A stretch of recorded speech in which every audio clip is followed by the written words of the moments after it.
When we last left KHF, he had been tied to a chair by his nemesis Takeya Ikuhara, who forced him to watch the anime that he has the most requests for.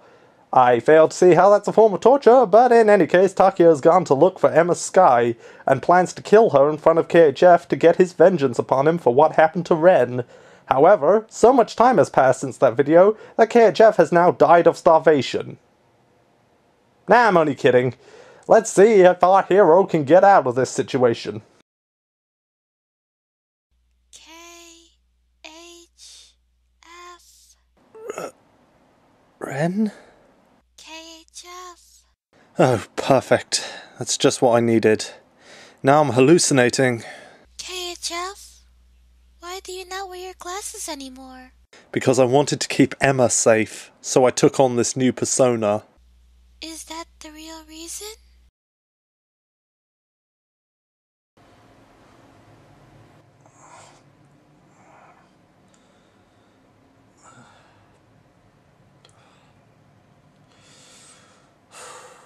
Looks like the ghosts of my past are really catching up on me now. So, the final episode of Higurashi Season 1 just finished playing. Now, I know what some of you were going to say. You want me to watch Season 2, right? Well, unfortunately, Takeya didn't leave me with Season 2 to watch. Guess he thought he'd be back before now. Also, Season 2 doesn't have an English dub, and I believe you're all familiar with my golden rule. Then again, the dub of Season 1 wasn't exactly anything to write home about.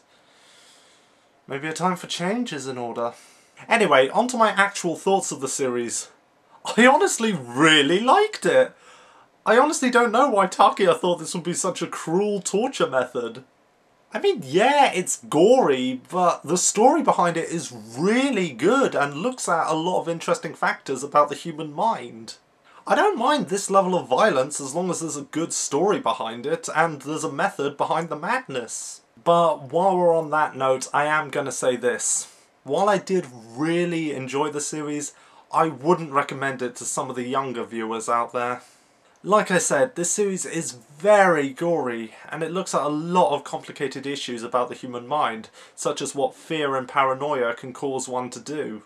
As such, I wouldn't recommend anybody under the age of 17 to watch this anime. It's really not for a younger audience. Okay, I'm glad I got that out of the way. Anyway, like I said, I really loved this series. The plot was really good, although the way it's laid out is going to confuse some people at first. Heck, I'm still a bit confused by it, but I hear it all gets explained in Season 2, but again, Takeya didn't leave me with Season 2. The series is a look into what fear, paranoia, prejudice, and heck, even love can cause people to do. It also looks at the effects psychological torture can have on a victim. The mysteries surrounding everything are very interesting, and every new bit of information we found out regarding them was very well laid out. Nearly every scene served a purpose and barely anything dragged. That being said, one thing that did bug me about the series was how jarring it could be at times. One minute everything's all moe and cutesy, and the next minute they're talking about psychological torture. You can't do that!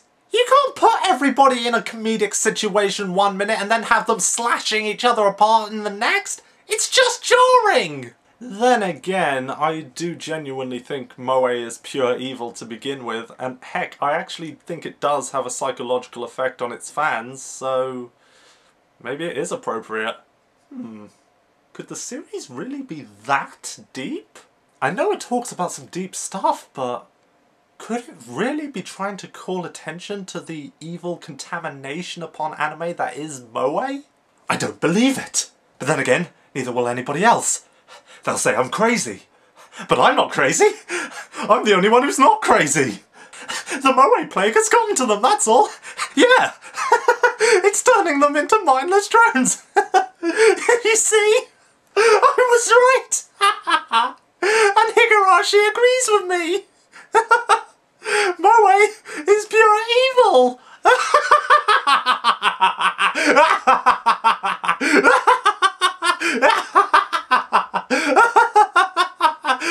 Snap out of it!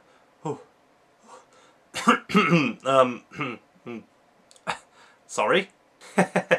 I guess this series had more of an effect on me than I thought. Or maybe it's just from being tied to this chair for so long. Either way, while I care very little for moe, when this anime is getting into its serious stuff, it does it really well, so I can look past all of that. Very few series can pull off the genre moe horror, yet somehow this title manages to do it almost perfectly. Right, on to talking about the characters, I guess. Let's start with the main character himself, Keiichi. I'm gonna be blunt here. I honestly found Keiichi to be quite boring. The only real purpose he seems to serve is having things explained to him and therefore by extension the audience. I found the only time anything interesting happened with him was right at the beginning and probably in the final scene of the final episode. Other than that, I didn't really find his character to be anything more than generic. I mean, his backstory has some interesting elements to it, but nothing ever really comes of it. Well, at least in this season. Really, the only thing that keeps me interested about his involvement with the plot is how his interactions affect the other characters, but he, as a character himself, doesn't interest me at all. He's dull, boring, and generic. At least I thought he was. Rena is far more interesting. Admittedly, in her first story she didn't strike me as anything more than a psychopath, but when she's a side character in other people's stories and we see a different side to her, and in her second story, where we find out more about her past, she actually becomes a lot more interesting. We really get to see that there's a lot more to her character than just being the cutesy girl who turns psycho. In the stories where she's not a psychopath, she's shown to be very intelligent, and quite observant if I do say so myself. Heck, I don't even think Professor Layton and Phoenix Wright combined could figure out situations as fast as Detective Rena does, which is what I call her when she's not playing the role of psychopath. Though, to be perfectly honest, her "I'm gonna take this cute thing home with me" thing actually frightened me more than her psychopath side did. Speaking of her being a psychopath, it's very well done. It's a complete 180 turn on her regular personality, and I like how sly and subdued she is when it first starts happening. Eventually it grows to the point where she's a completely paranoid killer, and watching it grow and take effect was just chilling and so good. Rena is just a terrifying character and an absolute thrill to watch, especially considering what a contrast the two sides to her personality are. Mion is a tough nut to crack for me. It's hard to say how I really feel about her. On the one hand, I do kind of like her, but I have to wonder, is she only really interesting because of her sister? There is some depth to her character, I'll give her that much. The main theme surrounding stories about her is that sometimes people are more than what they appear on the outside, and that is certainly true for her character. At least to a point.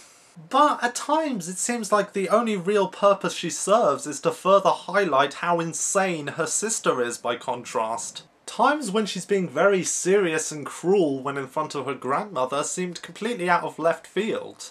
I mean, yeah, I get it, she's next in line to take over a Yakuza family, and she's expected to behave and act in a certain way when in front of her grandmother. But there's no real build-up or establishment for it, and the sudden shift in character is just jarring and leaves the audience wondering what to make of her character.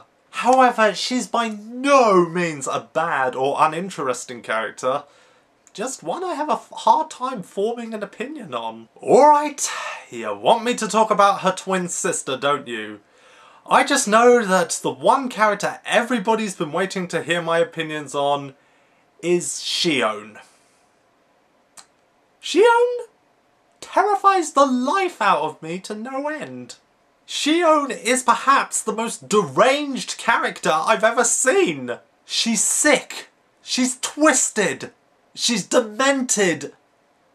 She makes Kyubey look sympathetic. Yeah, I said it.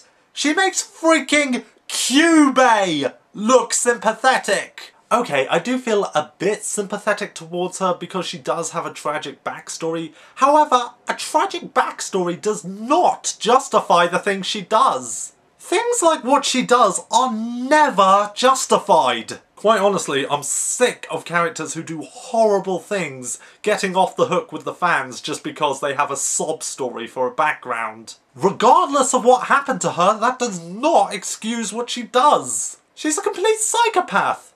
Not to mention the fact that she was basically Satoshi's stalker. She wasn't his lover. She was his stalker. Shion is just sick and messed up. And I honestly think she's going to be haunting my nightmares for years. I really do think that even Sephiroth and Ion would hide in a corner and start crying if Shion was about. The really sick part about all this is that I'm only exaggerating by a little bit. Shion is just... she's easily the scariest thing about this series. She makes evil Rena look like a saint. She makes freaking Kefka look like a sane and rational person. That is how messed up Shion is. No matter what Takeya is going to do to me when he gets back, I know that it is just a slap on the wrist compared to what Shion would do. Also, I really want to get this out in the open because it was honestly bothering me the entire time I was watching the series.